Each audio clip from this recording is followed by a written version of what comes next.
I thought, Stephen A., that Taj got a raw deal. I did not think he should have been ejected on the play. I think you and I have agreed over the last couple of years the NBA has gone a little overboard. The new NBA, the slightest indiscretion, what we used to call playoff foul that pushed the envelope was a little bit over the edge.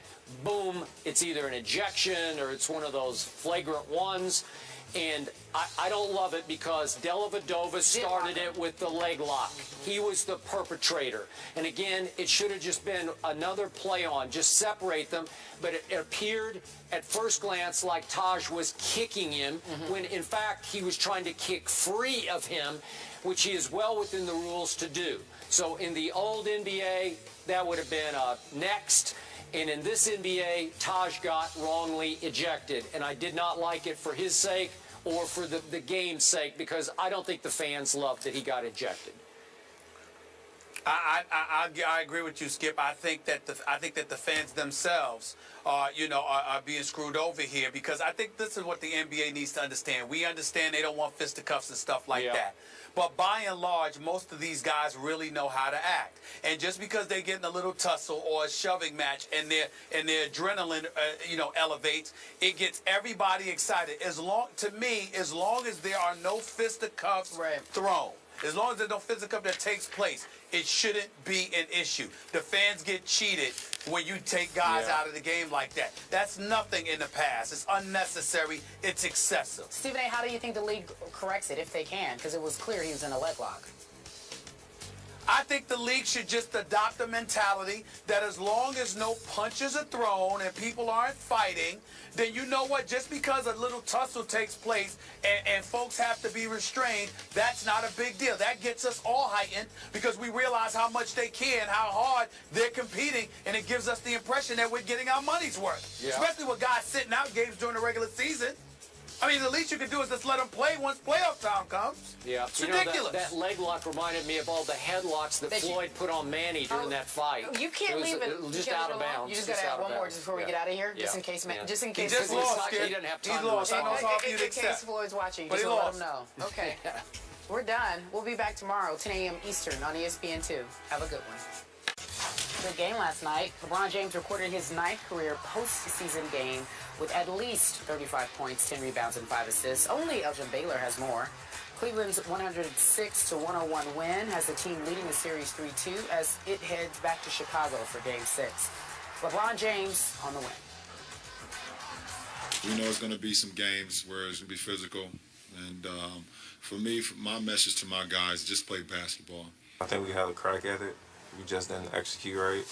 And we had a couple of chances to tie it, and we just didn't knock the shot down. Physically, it's still, still have to get better, but it's just about being in the right spots and trying to be efficient for Bron and my teammates. Trying to take as much pressure off of him. I just commend him for putting us on his back and us, feeding off his energy and his drives. All right, so Kyrie also looking better in that game, healthy perhaps, even from the game. Well, my biggest takeaway is the fact that Kyrie Irving wasn't down. He dropped 25 points last night. He shot like 9 of 16 from the field. He was effective. I'm just looking at his minutes right now. He played 39 minutes. 39 minutes. And that's a very, very big deal. We know the right foot, the left knee, that's been problematic for him. They diagnosed him with tendonitis. Nevertheless, he was able to go out there on the court last night. He outplayed Derrick Rose. Derrick Rose has about 16 points, but wasn't nearly as effective as he needed to be.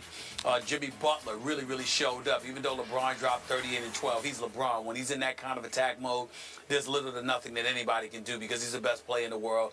He's just too big, too strong, too much of a locomotive. But Jimmy Butler clearly held his own, had about 29 points, shot about 50% from the field, really, really played well, but didn't have much help from their bench. They didn't get a lot, especially from Mirotic, they were minus 23 when he was on the floor. So he was definitely a liability. But my biggest takeaway, Skip, from the game is the fact that Kyrie is still capable of doing what he did last night. Because if Kyrie Irving can do that, then obviously the Cleveland Cavaliers still have a shot at making some noise the rest of this postseason. Without him, it's all on LeBron James' shoulders, and there's nothing that he's going to be able to do. There's only but so much he can be able to do, rather. And I think you need Kyrie. So Kyrie playing the way that he played, and more importantly, being able to give you those minutes on the court last night was a huge, huge plus. I think that what we saw from Chicago, a Game 7 seems destined for this series, even though it's entirely possible that the way Chicago struggles to score the basketball, that they could lose Game 6. But I'm predicting they'll probably win Game 6, and there will be a Game 7 like I predicted before this series even began. But in the end, as long as Kyrie's able to be on the floor and giving you some quality minutes, they're not losing this series. I got to echo your point about Kyrie before I get to my point.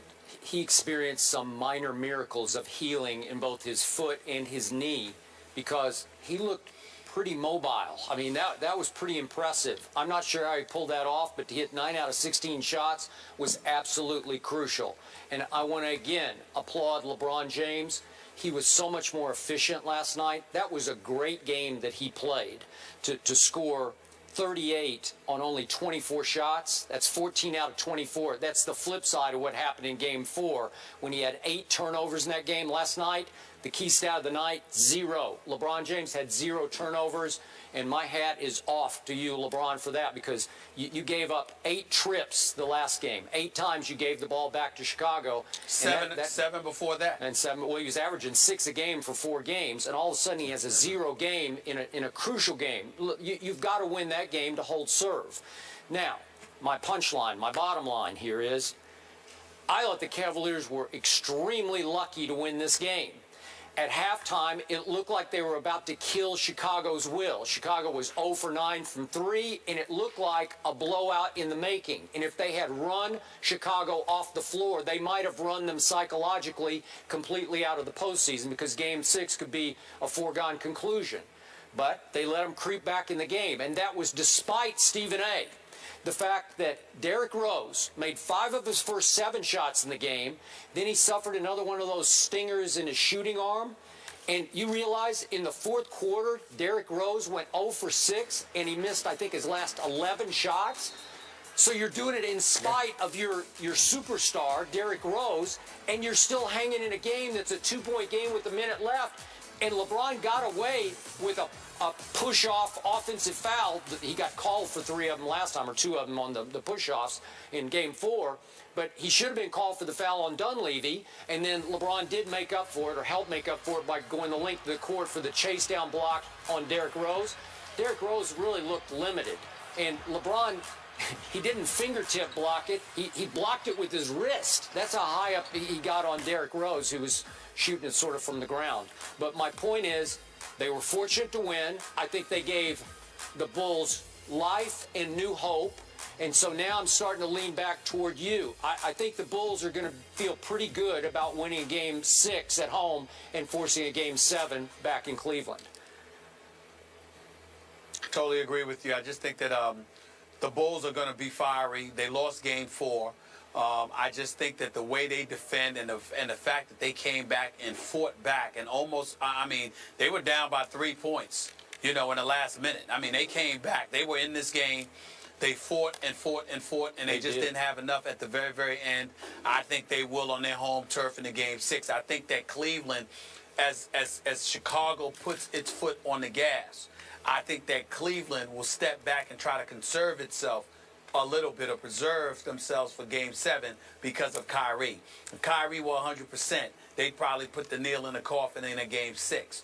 But because that's not the case, I think they'll try early on. But as the fight becomes that much more of an uphill battle, I think they will concede there's a Game 7 that we have to be concerned about, and they'll let their foot off the gas, and Chicago will preserve themselves and be ready for Game 7. All right, ladies and gentlemen, we're moving on. We're talking about the Pelicans. They make the postseason for the first time since 2011, but then they fire their head coach. What in the world went wrong there? We're discussing that after the break. First take, just getting started. Back in a moment.